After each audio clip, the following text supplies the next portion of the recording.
Magluluto ako ng tofu sisig. Ito ang sahog. Siyempre tofu. Hihiwain na maliliit. Tapos lalagyan ng salt and pepper. Mayonnaise, oyster sauce, toyo, siyempre paminta. Dahil walang giniling, pork chop na lang. Iga-grinder ko na lang. Tapos kalamansi at siling haba. Laging dato puti ang ginagamit ko. Baka naman. Ito, imi-meat grinder ko na lang to. Yan, nahiwa ko na ng maliliit. Tapos nilagyan ko lang ng salt and pepper. Tapos ipipirito na natin. Yan, pinipirito ko na yung tofu. Tustahin lang natin. Tapos, nagayad ko na rin yung ibang sangkap. At sibuyas, munti ko pang makalimutan. Bawang at sili. At kalamansi. Yan, malapit na ang kit nila. Liliit.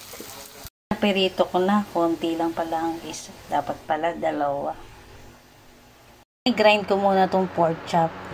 Wala kasing giniling eh. Yan lang available sa rep. 2 piraso lang yan.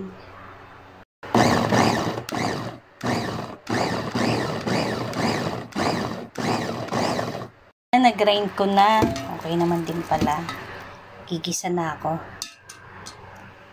Rin talaga may meat grinder. Tama, walang giniling. Nakagawa ko ng giniling. Kakatuwa. Mapapadali talaga trabaho mo. Lalo na yung mga ginayat na carrot, sibuyas, bawang, sili.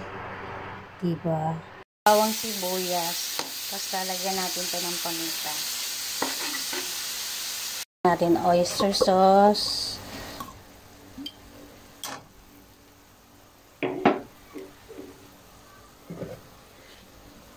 Toyo at mga sili. Halo-haloin natin hanggang sa medyo matuyo. Yan, malapit nang matuyo. Lagyan ko rin pala ng magic sarap. Halo-haloin lang natin hanggang sa matuyo bago natin ilagay yung tokwa. Hindi ko na yung apoy, ilagay na natin yung tokwa. Pag halo-haloin lang natin. Tapos lalagyan ko rin ng hilaw na sibuyas, mayonnaise at kalamansi.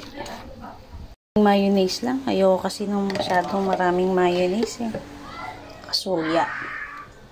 Tapos kung gusto nyo maanghang, dagdagan nyo uli ng siling green o labuyo. Haluin lang natin mabuti. Yan, luto na to. Yan, ang sarap. Grabe. Kung gusto nyo na maanghang, dagdagan nyo ng maraming sili.